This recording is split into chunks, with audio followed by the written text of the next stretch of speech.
This time I've got something I know you can do. We're gonna deploy our troops. Easy. Now you try. Lift your Core. Great. We're almost there. Now put it In the line. No, the Line. The Line. The Line. The Line. The Line. Line. The Line. The Line. Line. Freeze! Almost there. Now head for the Line. Cold. Warmer. Warmer.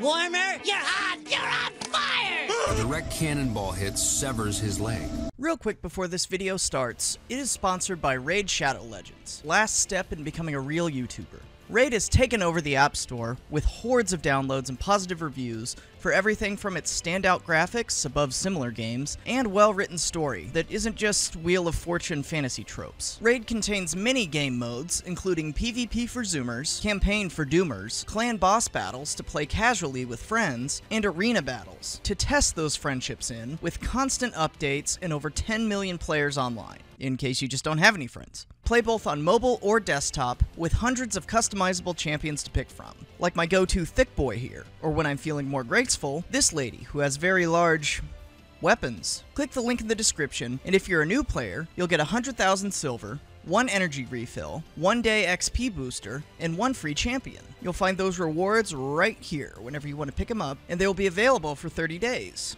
Hey you play Raid yet? Why are you yeeting your troops into enemy fire, having to put up with real-world consequences, when you can yeet your Raid characters into a digital enemy and actually win? Hello all, and welcome to a new series titled Human Means.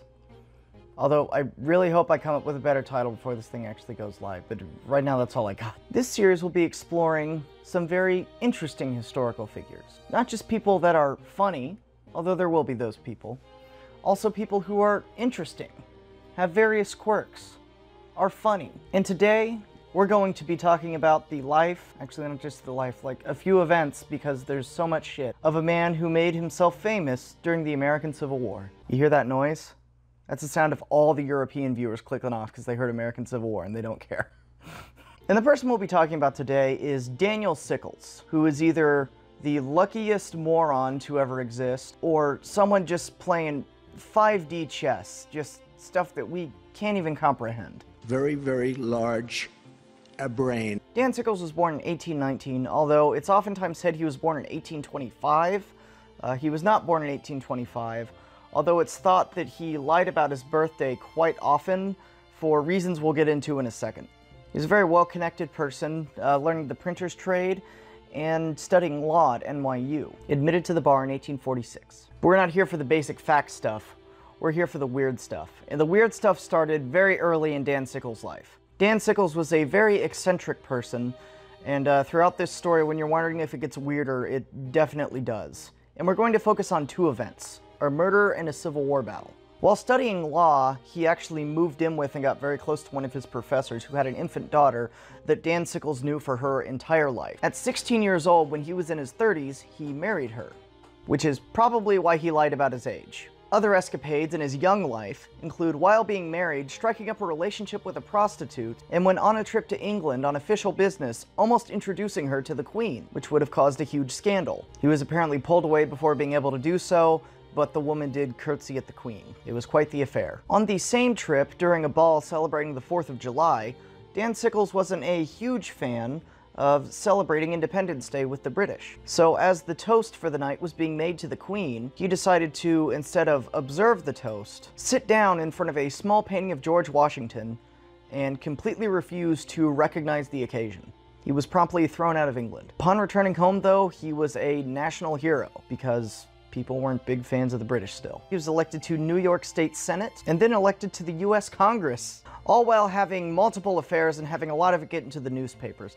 Now, I'm just kind of rapid-firing these scenarios and these stories to you because I want you to get a general idea of who this guy is before we get into the real stories. And the first of the 2 I want to tell is about how he murdered somebody and got away with it. For all his womanizing and everything to do with that, historians do think that he really did love his wife.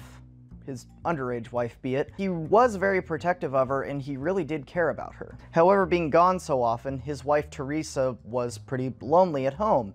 and she eventually ended up striking up a relationship with Philip Barton Key, the son of Francis Scott Key, the national hero. It said that every day when Francis wanted to meet with Teresa, he would go outside of the Sickles residence and he would wave a handkerchief. And later on, the couple would meet in a park or somewhere else. That was the way that they communicated. And an anonymous friend of Dan Sickles, and one of the rare times that he was not abroad or out in Washington, sent him a letter informing him of the affair, telling him all the details and everything of all the handkerchief waving.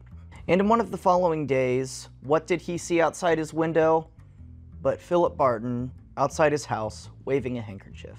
In a storm of rage, Dan Sickles burst out of his house, waving a gun, and began chasing Mr. Key down the street. And I think you know where this is going, but when he caught up to him, he shot him dead. He actually didn't shoot him dead. He eventually died of his wounds, but he first shot him in the chest, and then once he was down, he walked up to him and attempted to execute him, but the gun misfired. He couldn't. But it's 1859, so like, you get shot, you're gonna die, if the doctor doesn't kill you afterwards. However, this is not where the story gets interesting, because Sickles was obviously arrested, and he was going to be tried for his crimes, and knowing that this happened in broad daylight, people saw him, he was going to need a fairly creative defense to get out of it. In a creative defense he found, with his dream team of lawyers, they decided to plead temporary insanity. Now, I don't know if you've ever heard of a court case where somebody pleads temporary insanity or being temporarily just not themselves, but this is actually the first instance in recorded history where this was attempted. And because it hadn't been before, it was kind of up in the air if the jury was gonna fall for this. However, Sickles kind of stacked the deck because he pulled in every political favor he possibly could, including having President Buchanan himself come into the courtroom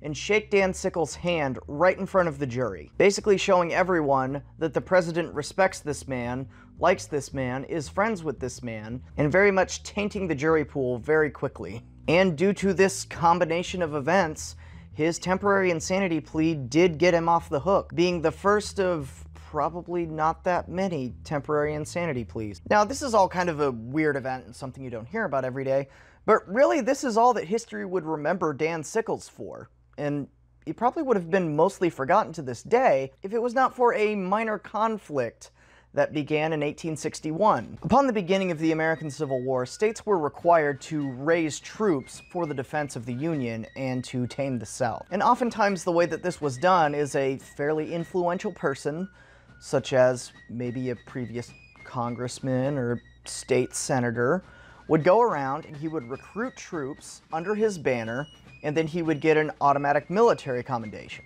In doing this, Dan Sickles became a corps commander in the Army of the Potomac. No, he had not done anything in the military previously. Yes, this is how they used to work. And as you would expect, there are quite a few interesting stories from him throughout the American Civil War, being such a unique person as he was. But the biggest one, and the one he is most remembered for, happens at the Battle of Gettysburg. Now, one thing that's often not remembered about the Union Army during the war, or has kind of been forgotten as time has passed, is the great amount of politics involved in the command of the Army of the Potomac. Everyone in the Union Army knew each other, all the high-ranking officers, whether they had previously been in the military and served before and knew each other from that, or if they were in Sickles' position, had previously been politicians or other men of influence, knew each other from before the war that way. And Sickles, along with many other Union commanders and kind of a clique, was very good friends with a certain General Hooker. Hooker was the general of the Army of the Potomac before George Gordon Meade took over literally right before the Battle of Gettysburg, and they were very close. So when Hooker was forced out, he did not take to Meade too kindly. In fact, you could pretty much say he was trying to undermine him from day one. And one of the ways he tried to do this in the most dramatic fashion was with his actions on July 2nd. What the fuck is that? Sickles' Corps was positioned on the southern end of the Union line, roughly here on the map. And he was told by George Meade to straddle these hills and take up this position, and he was told to be here. And for lots of reasons that historians still debate about to this day, Sickles decided to move his troops up to here. Now, it's really unclear whether he misunderstood Meade's orders, was trying to do this just to be a dick, or if he thought that the position that he was at was not really that suitable and thought he would move forward to better align himself because Meade wasn't there and wasn't seeing the terrain. Either way, he essentially created a gigantic hole in the Union line that when Meade was informed about this, immediately sent multiple runners to tell him to move back up the hill and take the position he told him to. When he did, Sickles basically sent back a bunch of nonsense replies, kind of dancing around the issue in hilarious fashion. Meade eventually got so fed up with the song and dance that he himself went to Sickles and told him, "No, your men are supposed to be there," clearly pointing out on the field where his men were supposed to be and asking him, very annoyed, why he had moved his men forward. And in a situation that you just can't make up, apparently right as Meade was pointing to the position that Sickles was supposed to be in, the first Confederate cannon blast of Longstreet's attack rang out over the hills. Meade quickly jumped on his horse and I assume said something like, "You better not fuck this up," and rode off to go plug the hole in the Union line. Although it would be great to say Sickles saw something on the field that Meade didn't, and his move turned out to be a stroke of genius, it was not. His core was completely chewed up. Large brain. Sickles himself lost a leg when it was crushed by a cannonball while he was riding his horse, and his entire command suffered heavy casualties. In fact, reserves were only just able to be brought up behind his shattered core before they retreated